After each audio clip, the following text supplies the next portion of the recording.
यहाँ पे उपस्थित और मंचासीन हमारे पदाधिकारीगण एवं नेतागण एवं आप सभी को बहुत बहुत धन्यवाद। आप सभी जो लोग बहुमूल्य समय देकर हमारी पार्टी के बारे में या अपने आने वाले कल के लिए सुन रहे हैं, इसके लिए बहुत बहुत धन्यवाद, आभार।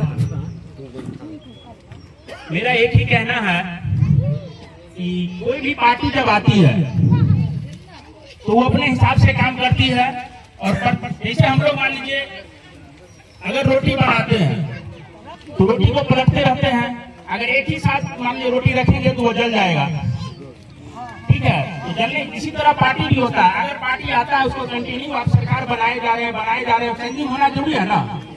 अगर एक साइड रोटी रखिएगा जलेगा या नहीं जलेगा, ये बताइए। तो सेम उसी तरह हम लोग को हर 5 साल में बदलाव करनी चाहिए। कोई भी पार्टी आए अगर काम नहीं करती है तो हमें उसकी बदलाव कर लेनी चाहिए।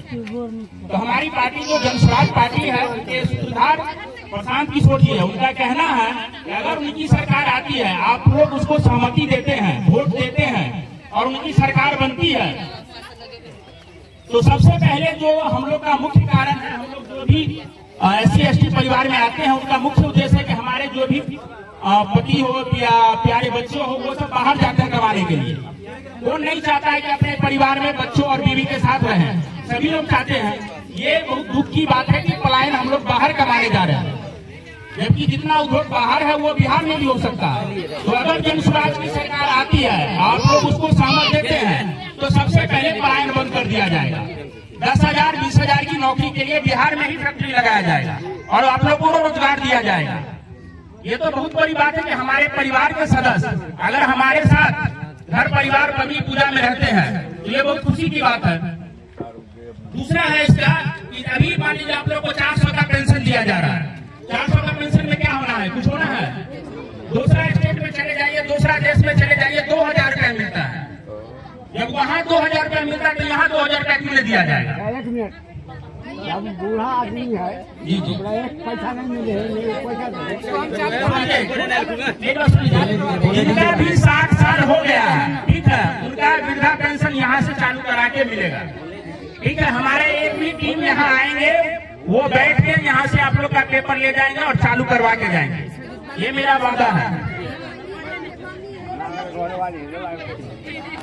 इसमें देख लीजिए आप लोग के पास ये पर्ची मिला होगा, ये हमारे तरफ से भी निःशुल्क दिया जा रहा है। जो भी खुला है इसमें आप लोग पा सकते हैं। यहाँ बैठे हुए मोबाइल में भेजेंगे, हमारा टीम एक लड़का यहाँ आएगा। आप लोग का जितना भी 60 साल हो गया है, जिनको वृद्धा पेंशन नहीं मिल रहा है, उनको वृद्धा पेंशन चालू करा दिया जाएगा, ठीक है। और कोई समस्या बताइए। दूसरा है की सरकार आती है तो सभी एक पंचायत में हाथ लगोगे जैसा इससे बच्चों को निःशुल्क पढ़ाया जाएगा, ठीक है। और 5वां है किसान जो खेती हम लोग करते हैं तो उसके लिए हम लोग को क्या होगा, मनरेगा में जितना लेबर लगा हुआ है वो क्या होगा, बहुत सारे लोग ऐसे लोग का मनरेगा बना हुआ है जिसको सिर्फ पैसा जाता है, काम नहीं करता है वो, ठीक है, जिसका गलत पैसा जा रहा है। तो हम लोग को क्या होगा, अगर हमारी जनस्वराज की सरकार आती है तो मनरेगा से ही हम लोग को लेबर मिलेगा। जैसे अगर नकदी फसल हम लोग करते हैं तो गवर्नमेंट सरकार ही हम लोग को लेबर मुहैया कराएगी और पैसा उसका वो देगी। इससे क्या होगा कि हमारा क्या होगा, जो भी फसल लगाते उससे बचत होगा। जब मजदूरी, अभी तो हम लोग ज्यादातर मजदूरी से परेशान हैं, मजदूरी कम लगेगा तो हम लोग को फसल बचत होगा और पैसा होगा, हम लोग विकास करेंगे। तो हम आप लोग से यही कहना चाहते हैं कि हर तक पर बदलना चाहिए। जैसे भी कोई भी पार्टी अभी पहले जो काम कर रही है, हम किसी पर कोई टिप्पा टिप्पणी करना नहीं चाह रहे, लेकिन हर 5 साल पर सरकार बदलनी चाहिए। अगर जनस्वराज की भी सरकार 5 साल से नहीं काम करती है तो इसे भी बदल देना है, लेकिन एक बार आजमाना है। आजमाने में कहीं कुछ लग नहीं रहा, क्योंकि इतना साल 20 साल तो हम दिए ही इस पार्टी को। 5 साल सिर्फ जनस्वराज को आप लोग देखिए, और जितना ये हम बोले हैं 5 काम, ये प्रशांत किशोर जी का वादा है कि आप लोग को यहाँ घर बैठे सारी सुविधा मुहैया कराई जाएगी।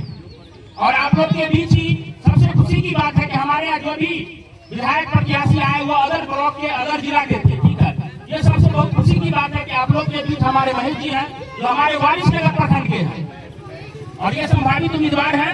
आप लोग इनको भारी बहुमतों से वोट देकर जिस समय वोट का समय आएगा तो जिताइएगा, क्योंकि ये सबसे बड़ी खुशी की बात है कि हमारे धरती और हमारे प्रखंड, हमारे समाज के लोग इनके लिए चाहेंगे एक लोग जोरदार आप लोग ताली बजाएं।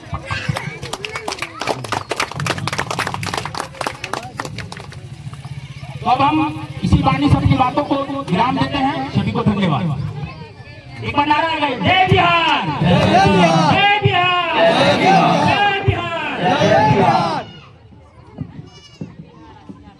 बिहार में